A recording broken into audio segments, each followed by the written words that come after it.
Hello guys, this is Robbie, Lian, Joyce, Raf, and we are here in Raf. AccuCare Business Center or AccuCare Home Health LLC.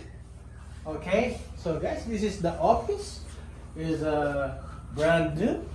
This is the new office. The old one was nothing because this is only new. So, look guys, very good, di ba? Oh, very clean.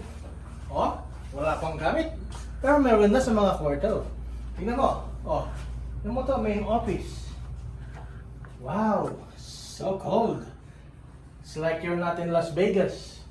May tagas doon. Kita mo, may tagas. So, may dalawang telecom, may printer, may office table, may cabinet. Oh, Kenny, punta Kenny.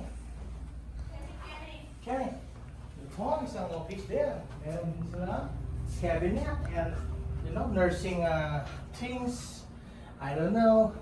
Clorox, gauze, and diapers. Okay. So, may cabinet. Oh, dito tayo sa isang, ano ba ito? This is the laboratory. Yes. Ito ang laboratory. Dito ka maglalaba. Laboratory. Merong alcohol.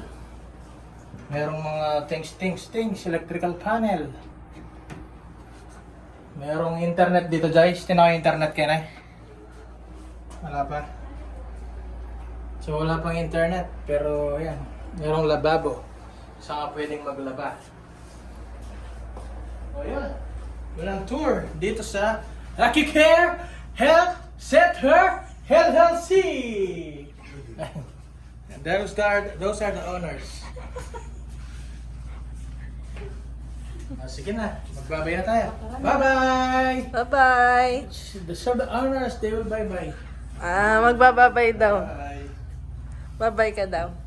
Hopefully, pagbalik natin, is open na sila. We're ready for tomorrow. Okay. Susan mo ito. May tagas kayo doon ha. May tagas pag umulan. Saan? Doon. Itong meron nun na okay na. Hindi dito. Harap. Sa kabila. Dito. Ayun ka na. Close mo na yan.